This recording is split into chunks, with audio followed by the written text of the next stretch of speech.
All right, a demonstration for the small quilt study, which is a practice exercise before we get to your larger art quilt for class.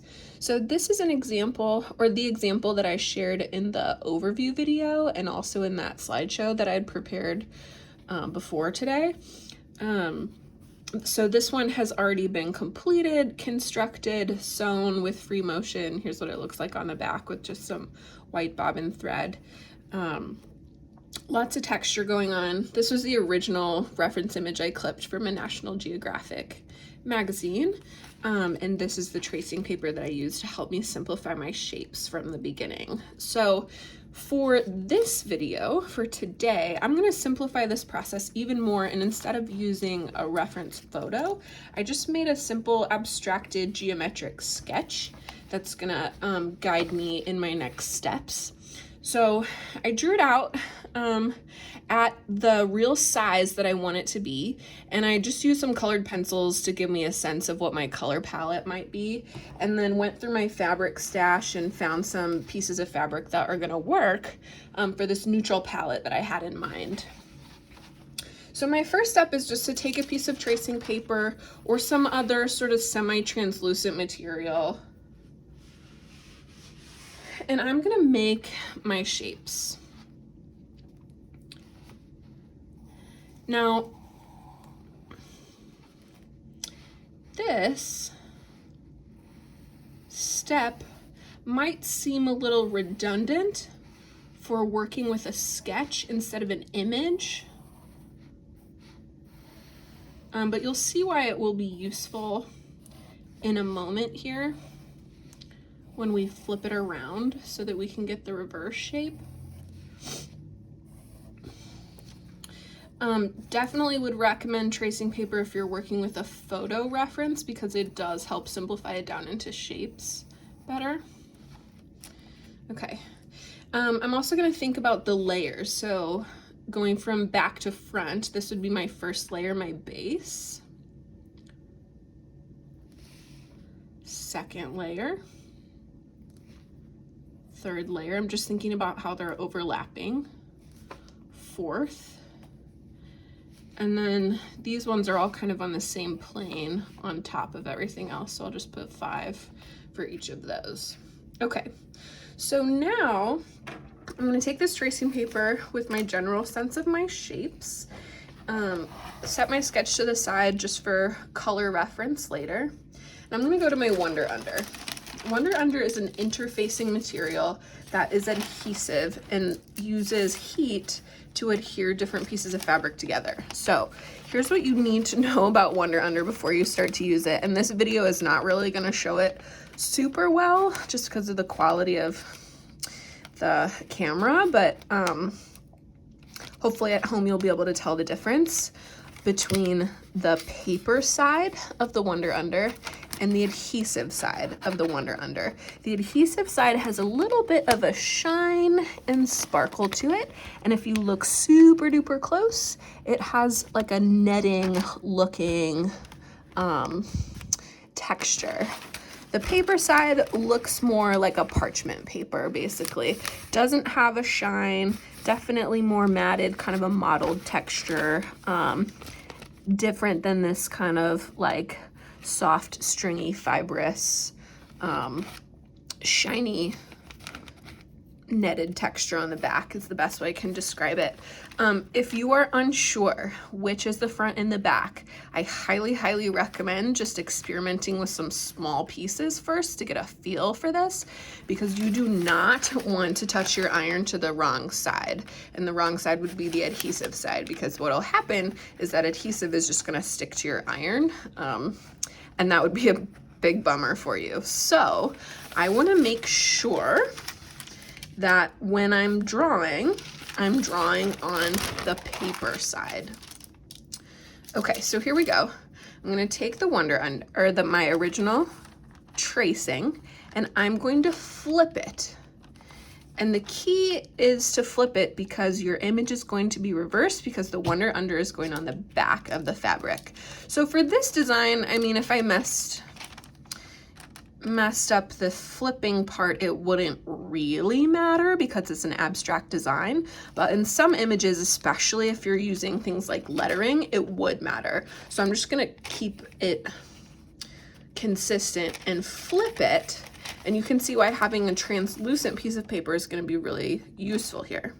So now I'm gonna put it underneath my WonderUnder. And it's probably difficult for you guys to see in this video, but I can kind of see my shapes here. What is probably more useful is to take it over to a window. So, how shall we do this for the purpose of this video?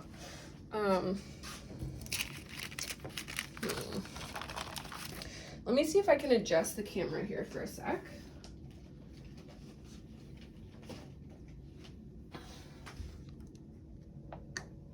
Over to my window. Okay. And I'm gonna do the tracing onto the WonderUnder there so I have a little more light. But the trick is, I'm not gonna trace it exactly as it is. I'm going to piece apart the layers.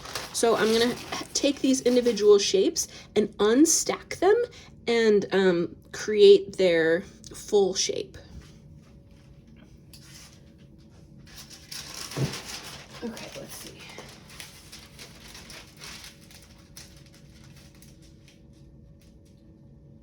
So I'm skipping the base because I know that's just gonna be a square. And I'm gonna put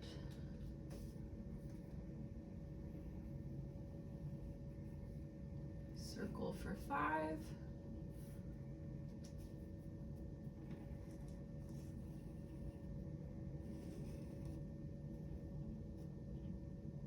These sort of half moon pieces.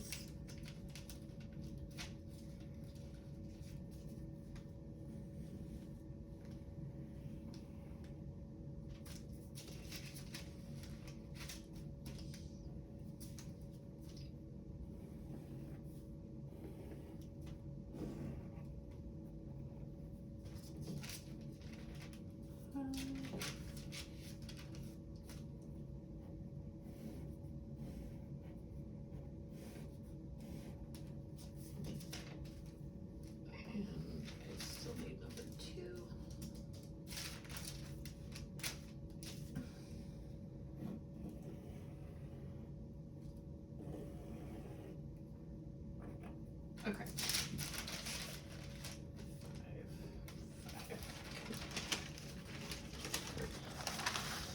Hopefully you guys are able to see that all right, but here's my results. So I basically took the tracing paper, flipped it, and then unstacked all my pieces so that I now have them as full shapes that are going to get layered, right? So notice that with the 4 here, I know that it's going underneath this other shape, but I need to physically have a little bit more for that physical overlapping to be happening. So when I was making these, I was thinking about how they're going to overlap and what's going to be behind the previous shape. So keep that in mind too.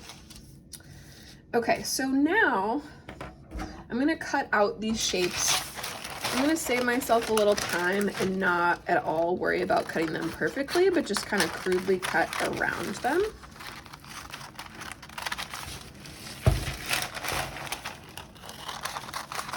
And my next step is gonna be to iron them to the back of the fabrics for the colors that they're gonna go on.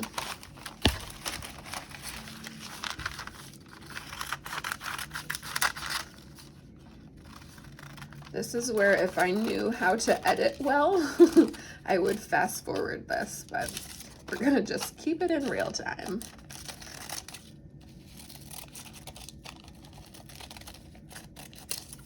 Okay.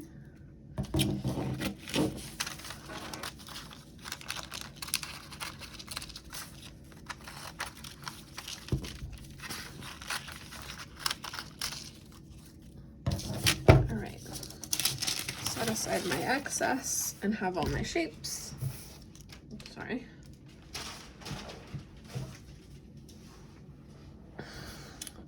And I'm going to use my sketch to kind of remember which colors I wanted initially.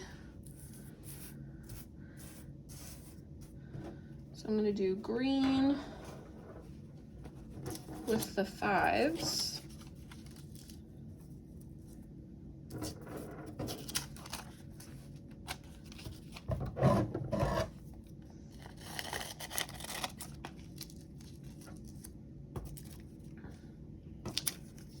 Okay, those are going to fit well.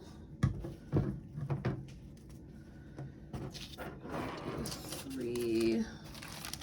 About this.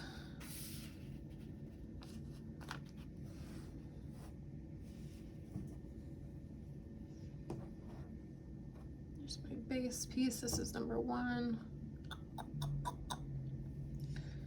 I'll do this one as 3.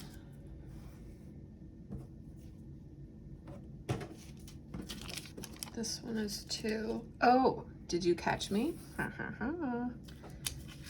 need to remember to put them on the back, not the front. It's gonna be like this.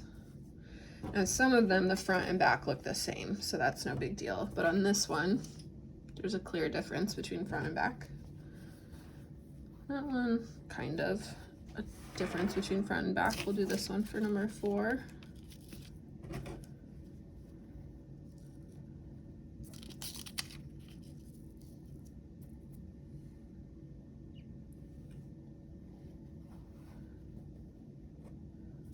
Change my mind and do this color. Okay. Now I'm gonna iron them. So I'm gonna come over here. I have to move the camera. Let's see.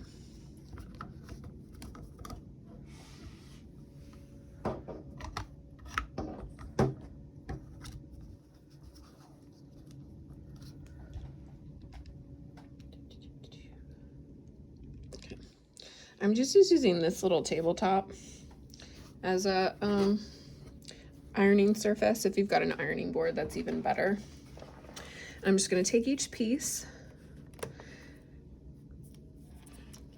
May as well double check. Is this the paper side versus the adhesive side? Yes, I have it right. That's good. And I'm on the back of my fabric, which this piece doesn't really matter. And I'm just going to press it.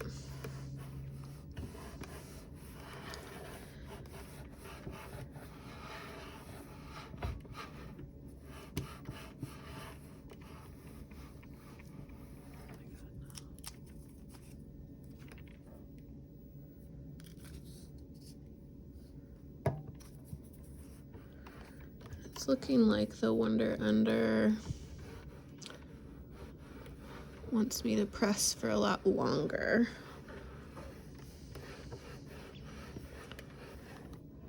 So I'm gonna make, oh good, it's working, okay.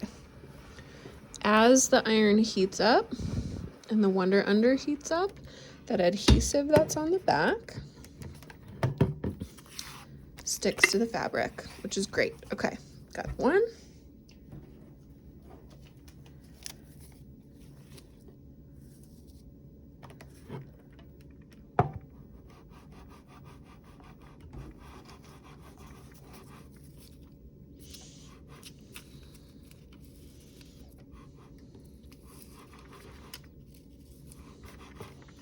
Got another down. Yeah, no, this iron is nice and hot. WonderUnder sticking right away now. That's great. Okay, set those to the side.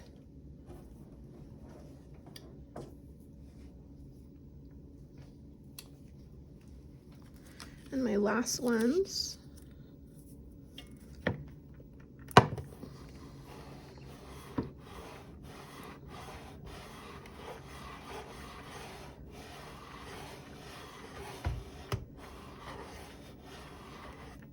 Okay, now all these pieces are stuck to the back of the fabric. The WonderUnder is nicely adhered, And my next step is just to cut them. So I'm gonna start off to show you, and then I'll pause the video, cut out the rest of them so you don't have to watch all that, and go to part 2, which will be construction. So before, when I cut out the WonderUnder and I just kind of crudely didn't worry about the exact shapes, now I'm gonna cut more precisely on my original lines.